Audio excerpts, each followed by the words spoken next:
On today's show, we have some potluck recipes that I'm sure are going to please any family. Stay tuned.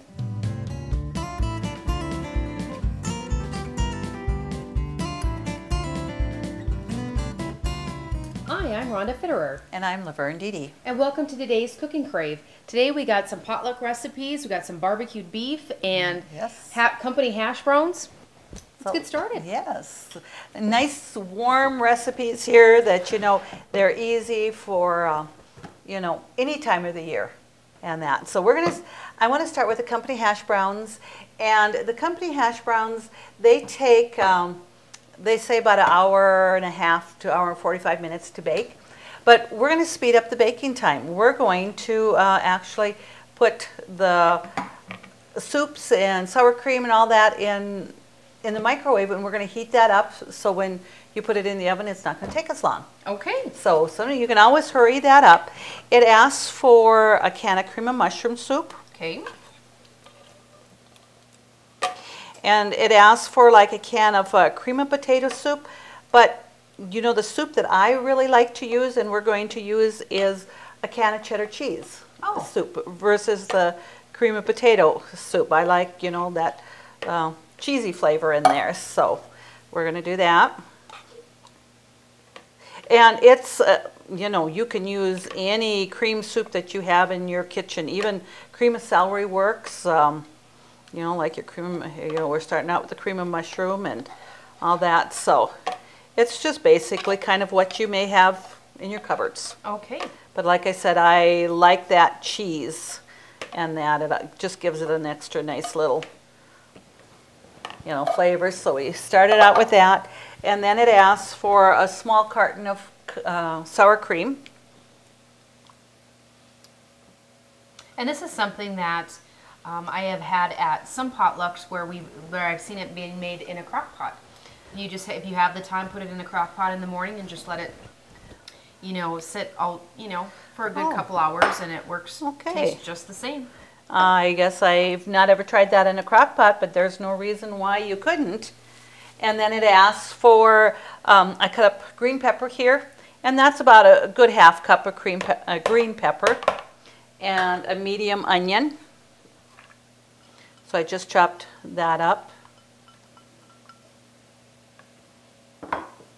And then you're going to just put like a little bit of pepper and salt in to taste and that. So I'm going to just put a little in there. Where did we get this recipe submitted from?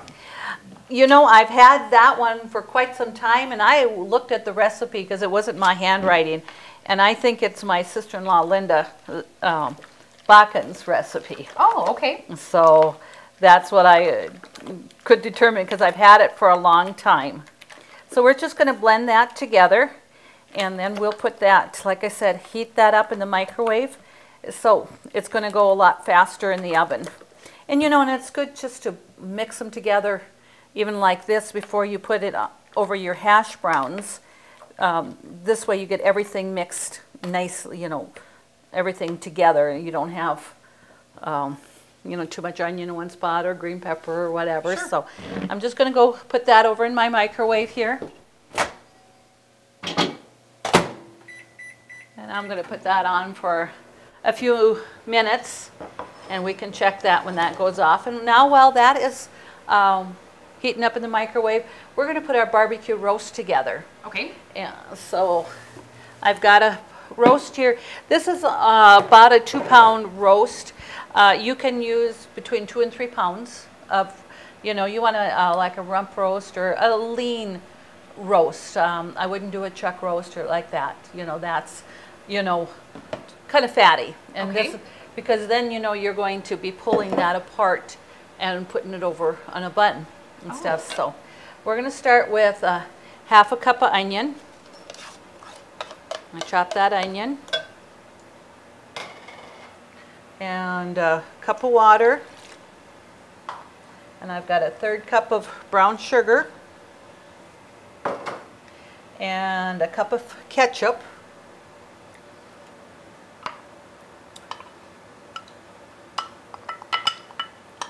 Well, in a recipe like this, it's so nice to have, even if you make bigger quantities, because you could have leftovers throughout the week, either, you know, like you said, on a sandwich, you know, use it as a sandwich, or just having the meat plain. Oh, absolutely. You know, it just, you know, it's easy. The leftovers are great because they don't taste like leftovers, you know, it's Right. just barbecue beef. Now we're going to have 2 tablespoons of vinegar, and I just had apple cider vinegar, and then 2 tablespoons of lemon juice, and then also I'm going to wash off my spatula here. And I've got, it's 2 tablespoons of yellow mustard. Okay. I can see where this would be a good, you know, like we were talking about potluck, or any type that you have a buffet style at your house, anything you're serving like that. You know, and you're using your own, mixing it together, and pretty much everything that goes in this you have in your cupboard. You know, it's not that you have to go out and buy something. And then it asks for 3 tablespoons of the Worcestershire sauce. I knew I was going to do that. But anyway, we called it the W. You're right. The W ingredient. So we're just going to mix that together here. And then you just pour that over your roast. And then you're going to put it in the oven, and you're going to put it on. You can bake it for like 350, or even if there's times when maybe I've got that put together and want to do it on when I come home for lunch, so and put it in the oven until I get home supper. I'll put it on like 300 degrees, you know, slow, and let it bake, because you want that roast really soft, because it just pulls apart and that. So we're just gonna pour that over there. So you have the option of either an oven or a crock pot. Yes, you sure do. And in fact, I did feature one in the crock pot tonight, just to show you, you can do it in the oven or in the crock pot. So that's as easily as that. I did forget to put some pepper and salt in there, so I'm going to go ahead and put a little bit of that in there and stir that up. And there again, it just says put pepper and salt to taste. And I'll just mix that in there.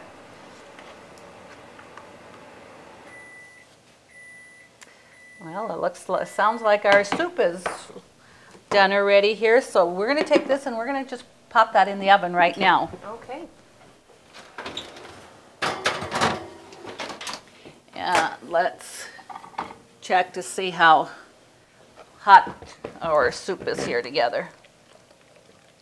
That's getting nice and hot. But I think I'm going to put it back in there for about maybe just another minute or so. Okay.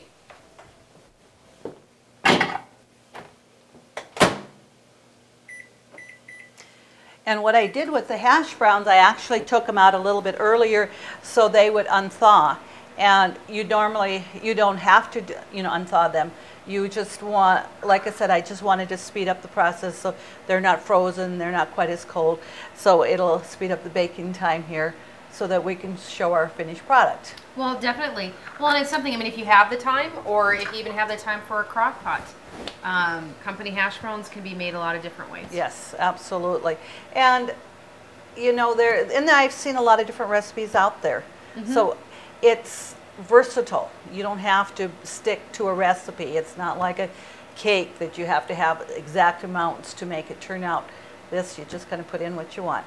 Right. Or whatever. I've seen, shredded cheese, not green pepper, but again, vegetables to your choice. Right, yes.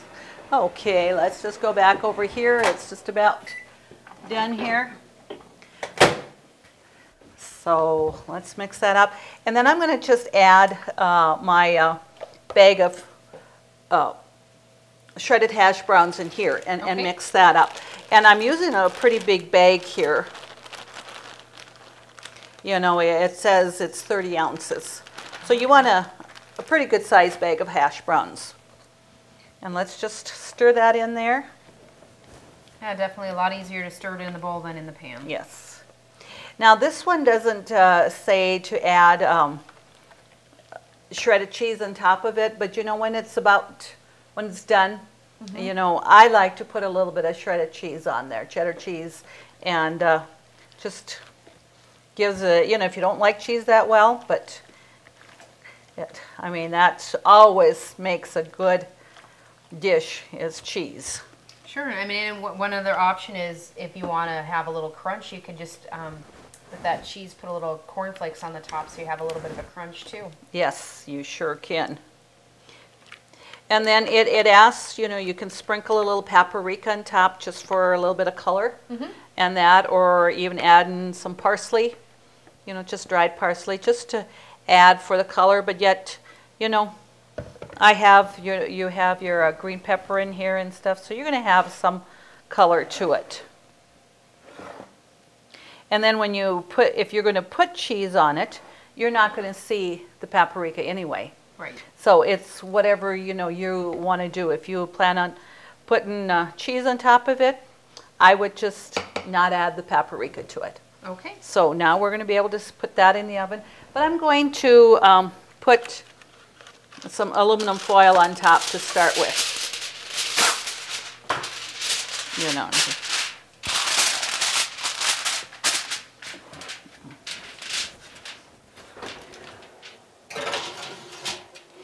And like I said, the bake time, they recommend about 1 hour and 45 minutes, but we should be able to cut this down almost probably by a half hour just by really heating up your ingredients beforehand. All right, sounds great. So, okay. Oh, it's steaming. Oh, they're cooking up nice. Yeah, they look like they are done. And let's just sprinkle some cheddar cheese on top. And like I said, this is optional. You know, Sure. This particular recipe, she didn't really have it specified with cheese, but we do like it with the cheese on it. I think everything's a little bit better with cheese. Yeah, absolutely. And again, just put on what you would like. There's no measuring with that at all. So, Okay. So we're going to just put that back in the oven just for a couple of minutes, just for the cheese to melt. And then we're going to go back over here, and I'm going to show you our barbecue beef. Okay. I had put a roast in here this morning before I, you know, went to work, and with you know, all the barbecue sauce, and it was so soft, and it just pulls apart. Just, you know, you have to really shred it beef like that, and you know, you're going to find a fair amount of juice in there, it seems like, but when you pull the roast apart, you know, it's absorbed in the meat and that, so, you know, you won't have so much juice. Okay. But yet when I'm putting it on a bun, I do like to use a slotted spoon, and, you know, you don't want it real juicy on the bun so that the bun gets soggy. All right. So I'll just there. And this freezes really well, you know, so if you want to freeze it, you can do that. If, you know, you've got more than, you know, you can use it once. Okay. And that, but just putting that on there. And you have a little bit smaller buns here too. I mean, you certainly can have, you know, bigger hamburger buns. Right. You know, I like to use the little smaller buns, especially, you know, if you have youngsters and stuff. A lot of times, you know, one like that is probably sufficient. And if you start with a hamburger bun, it might go to waste. And Right. if you want to, it's easy enough to do too. And then I've not ever done it, but what do you think of a person would put a piece of cheese on top of that? Well, sure. And melt that. And almost like, you know, with our French dip sandwich where we toasted the bun and put Swiss cheese on it, I think you could do that too, and put some Swiss cheese in that. I think that would be really good. It would be a little bit different twist on it. I think it would be. So let's just take out our hash browns now and see if that cheese is melted.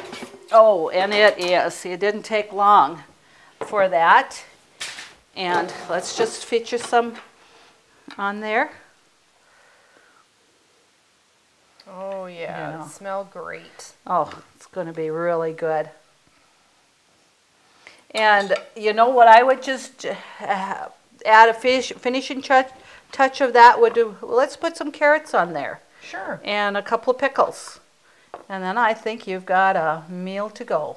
Sounds great. Doesn't that look, It you does. know, like that should be a good filling, you know, meal anytime. Definitely.